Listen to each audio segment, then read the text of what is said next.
Bonjour, bon dia, Sikolonkole, Safou, Olef. C'est un jour de fiyaï, jour sacré dans notre calendrier traditionnel. Précédemment, j'avais indiqué une application sur le calendrier traditionnel. Moi, je considère en mémoire de l'Institut Diata, pour l'unique et simple raison que dans sa résistance, elle au moins, elle a respecté quelque chose, c'est-à-dire que le retour vers les traditions, mais retourner vers les traditions en suivant le calendrier traditionnel. Et j'ai bien aimé cette initiative, je crois, encouragée par le professeur Emmanuel Bassène et d'autres cadres casamançais, qui sont des intellectuels dans le cadre des universités d'ailleurs, qui ont encouragé la mise en place d'une application que tout le monde peut télécharger. Euh, et donc, FIAI, j'avais aussi promis que potentiellement, je pourrais revenir parce qu'on avait conclu sur le nom d'une autre figure qu'on retrouve dans un collège CM en Casamance, c'est Tata Diallo. Je m'étais dit, tiens, voici quelqu'un autour de qui court la rumeur qu'il détiendrait des archives de la Casamance. Parce qu'évidemment, une génération d'historiens, pour écrire l'histoire de la Casamance, avait besoin de son témoignage parce qu'il a été un témoin, disons, tirailleur euh, du commandant de cercle ou des résidents de la Casamance à partir de la période 1906. Voyez-vous? Donc, ce qui s'est passé à Séléki, il a été témoin. Ce qui s'est passé aussi dans les années 42-43 avec Alain Diatta, il a été témoin en fait. Donc, il détient beaucoup en tant que témoin. C'est une source à la fois, je veux dire, mémorielle, enfin, un trésor vivant la période bien évidemment, en ce qui concerne l'histoire de la Casamance. Le mythe qui court que l'État aurait détruit ou un autre système aurait détruit les archives de la Casamance, il intéresse tout historien. Donc c'est pourquoi je voulais y revenir un peu. Soit, je ne le fais pas aujourd'hui, on déplace donc cette parenthèse et on ouvre une autre parenthèse parce que, fort heureusement, nous avons eu le Premier ministre, Ousmane Sonko, qui a été dans la diaspora. Et ce qui m'a beaucoup intéressé dans son discours, c'est celui des diaspora bonds. Comment il invite la diaspora à investir au pays. Ça m'a fait penser à une chose, c'est-à-dire à une expérience familiale que j'aimerais peut-être élargir à une réalité bien casamançaise.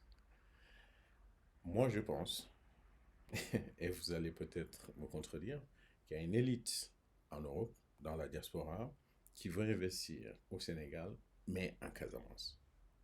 Et je pense que le système aussi a encore certaines contradictions en Casamance quand il appelle à investir, quand il dit qu'il investit en Casamance alors qu'on ne voit rien. Le discours politique est là, on ne le voit pas.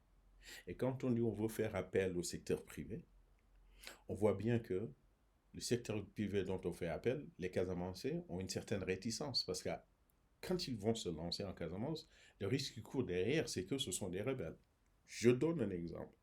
Encore une fois, basé sur une expérience familiale et que j'ai mis dans ma dernière production dans ce livre-là, Foutique, et où je le résume en termes de sanctions collectives. C'est-à-dire que l'État, sous prétexte qu'il y a des rebelles en Casamance, a une certaine frilosité par rapport à tout fils de la Casamance dans la diaspora qui aimerait investir.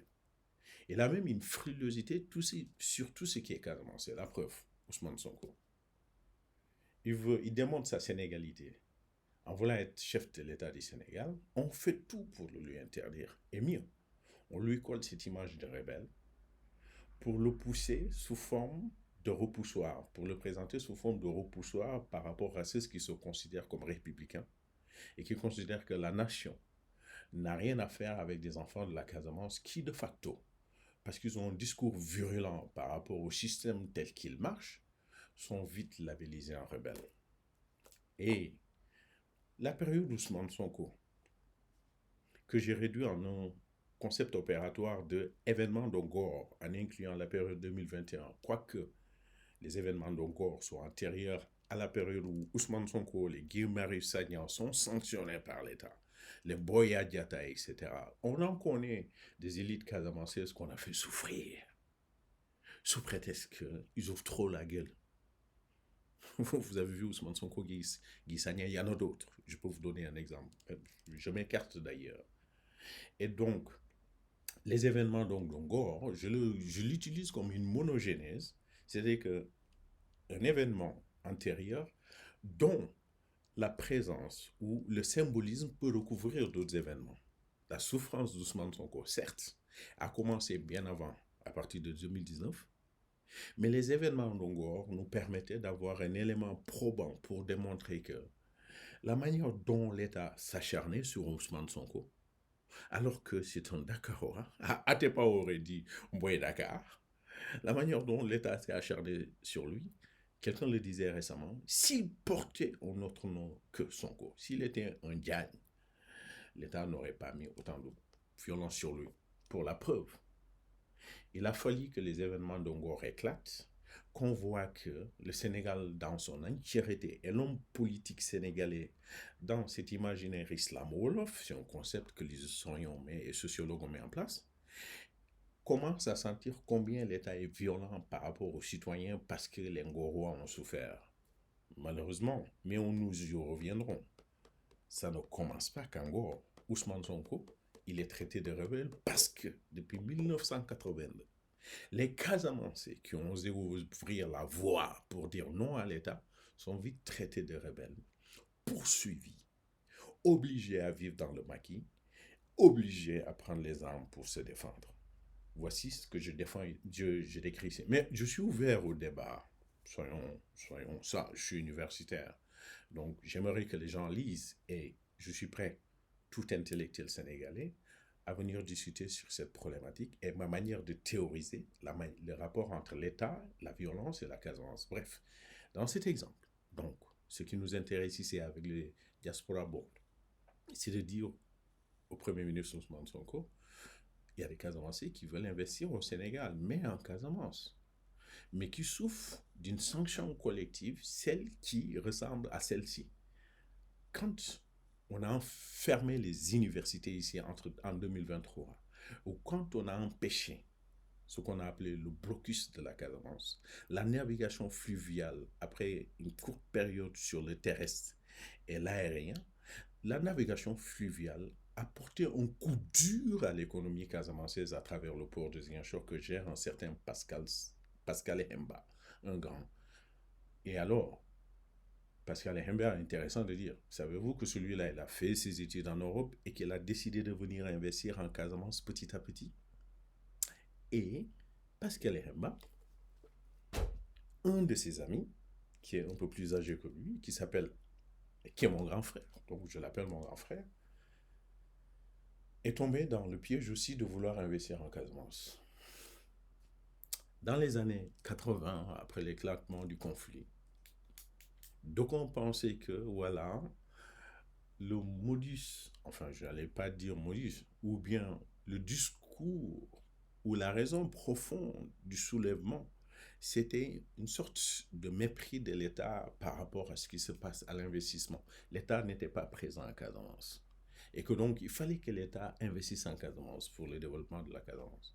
Donc, de fils de la région, on dit peut-être que si nous investissons en tant que privé, nous allons contribuer, d'accord, à résoudre cette problématique de crise casamançaise.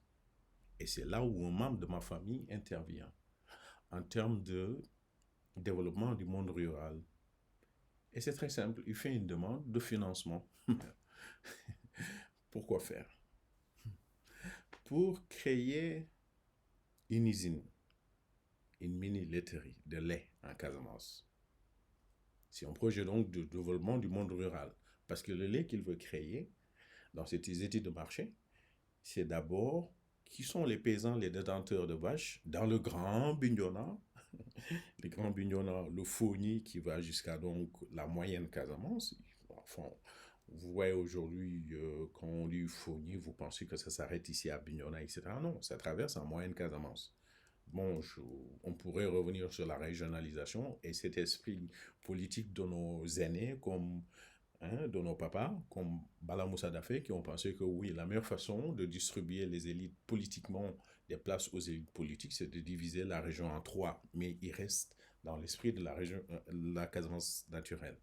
Et donc, il fait une étude de marché, il étudie Kolda, Sédhiou et Basse-Casamance pour voir le monde rural en termes de vaches, bovins, ovins, etc.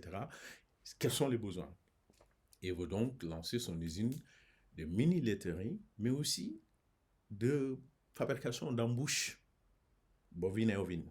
C'est-à-dire que ce qu'ils doivent manger, les animaux, tout écologiquement. Qu'est-ce qu'ils mangent et comment on peut, d'une façon industrielle, mettre en place des aliments pour ces bêtes-là. Et moi, en contrepartie, je vais collecter le lait et euh, je crée une industrie laitière en Casamance. Et bien voilà. Pour ça, il fallait mobiliser des fonds. Et donc, le monsieur, ce membre de ma famille, mobilise des centaines de millions. Mais il voyait gros, osons le dire tout de suite. Des centaines de millions, mais pour une mini-laiterie et aussi une usine d'embauche, ben, il fallait aussi que l'État y mette un peu du sien aussi. Et c'est là où il se tourne vers ce qu'on appelait à l'époque le FPE, le Fonds de promotion économique. Et le FPE, donc, c'est lui qui garantissait les investissements. Il devait donc garantir sa démarche auprès des banques, qui devraient donc, comme il a un apport de 40% de son investissement, lui apporter 60%. Mais ce qui est intéressant dans sa demande d'accord de prêt, en fait, elle était suivie d'un nantissement, d'accord, sur son fonds de commerce et son matériel, qui coûte encore des millions.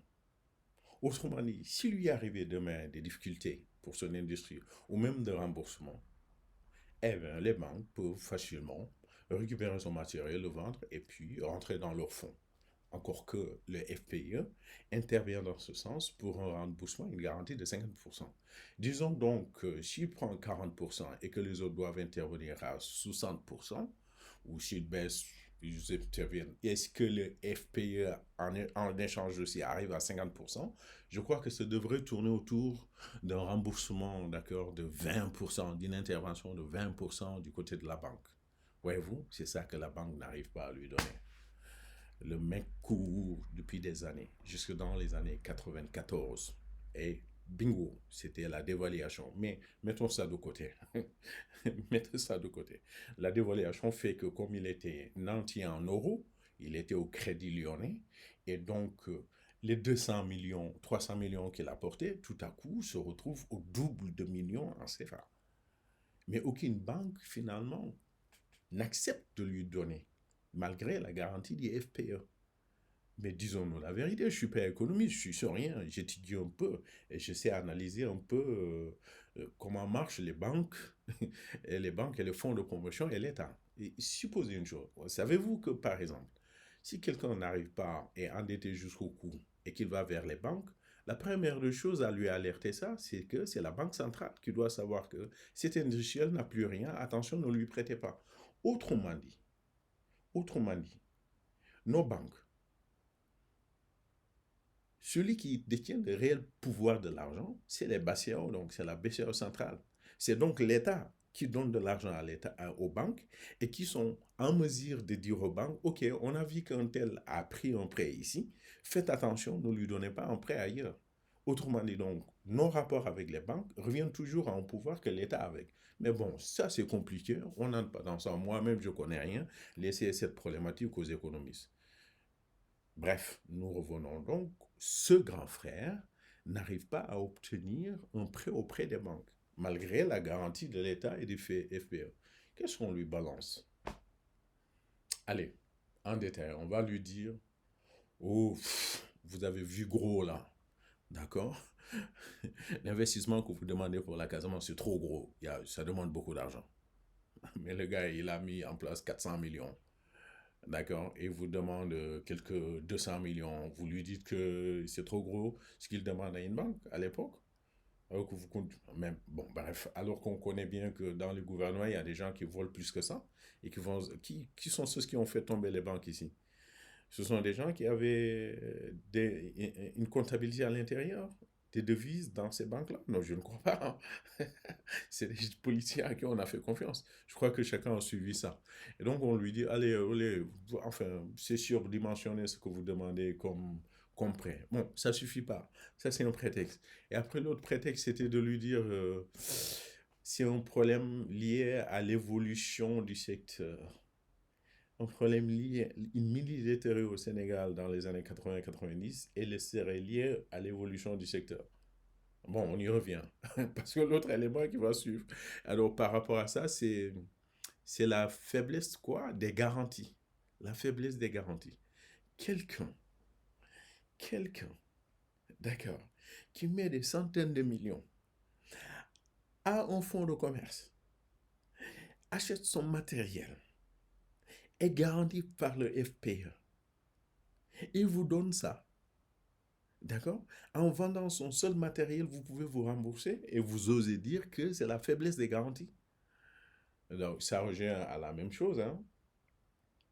À quelque part que c'est lui dire, c'est pratiquement ça, hein, c'est lui dire effectivement, ok, ce que vous allez mettre dans ce marché-là, hein, c'est une sorte de surestimation en fait. C'est trop ce que vous voulez pour la Casamance en fait. Maintenant, revenons sur cette question enfin, de la fluctuation, enfin, je ne sais pas moi, problème de l'évolution du secteur. Problème de l'évolution du secteur. Selon vous, dans les années 80, le lait au Sénégal, ou 90, la mini-laiterie au Sénégal, c'est conjoncturel ou structurel, hein? C'est conjoncturel ou structurel? Parce que vous n'osez pas me dire que c'est structurel. Quelle évolution du secteur vous allez parler? Parce qu'à l'époque, quand on bouffait le lait qu'on bouffe jusqu'à aujourd'hui, est-ce qu'il vient du secteur rural? Est-ce que c'est pas du lait qu'on amène ailleurs, qu'on vient Royal Co, et puis on nous met dans des bouteilles, on nous fait boire ça? Quelle est la plus-value par rapport au monde rural en fait? Et quelle évolution du secteur qui était existant à l'époque? À part que, nous regardons, ça parlait, nous avons des Royal lait, Europe, après on nous vend ça, après on vous dit évolution du secteur. Mais il était inexistant. Donc celui qui s'y lance déjà deviendrait le pionnier, et on est sûr que celui-là, il deviendra un milliardaire en fait. En fait, j'aurais été aujourd'hui un milliardaire, je ne serais pas là en train de vous casser les essais en, en historien, parce que c'est finalement là-bas où il m'a jeté, parce que l'une des premières choses quand je suis allé lui dire, au finish, il a fini rebelle en fait, porte-parole du mouvement MFDC, quand je suis allé lui dire, mais qu'est-ce que tu fous là, etc. Qu'est-ce que tu fais là? Qu'est-ce qu'il me répond? Eh oh, va faire ton initiation, après on vient parler. Et quand je reviens, le premier livre qu'il me donne, c'est Corbeil pour l'an 2000, sur la base duquel il a écrit une lettre aux élites casamancaises, les 4 Casamancais, pour leur poser la question de qu'est-ce que vous faites de cette énonciation dans le livre de Michel Dia, où il parle de la non-appartenance de la Casamance dans le Sénégal. Et puis, il m'a transformé en historien. Parce qu'après, moi, je suis allé en Europe, en Occident, ben, de toute façon. Et puis, quand j'ai été initié, je suis venu faire mon initiation, parce que chez les Diola, c'est central. Pour parler de choses sérieuses avec les aînés et affronter la mort, il faut d'abord être initié. Parce que si tu es mort sans initiation, ça ne vaut rien. Bref, tout ceci pour dire qu'il n'est pas le seul, Monsieur le Premier ministre. Il n'est pas le seul. Il y a des tonnes de fils de la Casamance qui ont les moyens pour revenir. Mais la peur, c'est comment, j'allais dire moi, y a-t-il une politique ou une théorie de l'économie régionale que vous avez mis en place? Parce que si on attend le système étatique, il est toujours contre la Casamance. Quelle est la banque qui va oser nous accompagner? Est-ce qu'elles sont assez armées aujourd'hui pour accompagner les Casamanciens à aller investir en Casamance? Je pose la question comme ça parce que une des problématiques qu'on ne souligne pas dans les prétextes allégués par les banques pour refuser de nous prêter de l'argent, c'est bien l'insécurité en Casamance. Est-ce que les banques aujourd'hui sont prêtes à dire qu'il y a la sécurité en Casamance? Comment vous allez nous démontrer? Belle équation, non? Mais sinon, la diaspora, moi en tout cas pas. J'ai décidé de rentrer au Sénégal, je suis dans la fonction publique, j'ai pas les moyens. Peut-être mes enfants, mais pas tout de suite. Peut-être à l'avenir, ils auront les moyens de venir investir, de venir suivre le pas de leur oncle. Il est l'aîné, je suis le dernier, le pas de leur oncle qui a voulu dans ce secteur. Mais moi, Je suis dans la fonction publique. Donc, je ne peux pas être milliardaire, je ne peux pas rendre ma famille milliardaire. Peut-être nos enfants réussiront ça. Mais la question se pose, Monsieur le Président. Il y a d'autres Casamançais qui ont les moyens pour investir dans la région. Quelle politique, quelle philosophie économique vous allez mettre en place? Quelle théorie économique pour la région de la Casamance vous allez mettre en place? Nous, on compte sur vous, Monsieur Sonko. Enyap, Diakoum Koli. Audio Serero, Diakoum Koli. Ou Senouli la liberté mandio d'investir. Parce que celui qui a réellement réussi en Casamance, c'est Pascal Ehemba. Figurez-vous, c'était un ami à mon grand frère. Et quand mon grand frère venait ici, c'est Pascal qui lui faisait la cuisine. Aujourd'hui, il a réussi. Moi, celui-là, si on avait à le protéger, c'était un trésor vivant humain. Et il en connaît beaucoup de la Casamance. Il a été meilleur que mon grand frère. J'ose le dire. Pourquoi? Parce que lui, il a été patient. Et il a réussi à donner à la Casamance le meilleur hôtel. C'est le premier recruteur de la région. C'est le premier à nourrir l'espoir de fils de la Casamance. Parce que ceux qui font hôtellerie, etc., tout un chacun rêve d'aller travailler chez Pascal. Imite soforol. Le tuyokenalol. O wona mangi fon monu senaolo. Pascal wona mangi ou senao. Mais moi, mon grand frère, il a échoué. Il s'est retrouvé en Gambie, vacherie, etc. Je ne vais pas vous dire. Après, on l'a reconnu comme rebelle. Il n'est pas. Enfin, un rebelle doté de moyens argent. Et puis, il se mettait à attaquer Saïf Sadio. Mais il n'a pas droit. On n'a pas droit de se déchirer. Où s'offre-il? Diaspora et Badjesukori et Ngolene et Joe. Mais, est-ce que le système est pareil? Mané Katoli et Katil, les signes beaucoup de Mantekunyonom. Manku Joe, quoi investir. Au mondial, au Yabé Djoku. Quel est le système s'il est prêt pour la région? Vous parlez de pôle territorial, mais du point de vue économique, qu'est-ce qu'on attend? Qu'est-ce que la région attend? C'est ce qu'on veut savoir, Réna. Au Soforal. Mais d'où on nous sent que la diaspora elle a les moyens pour développer la Casamance. Merci.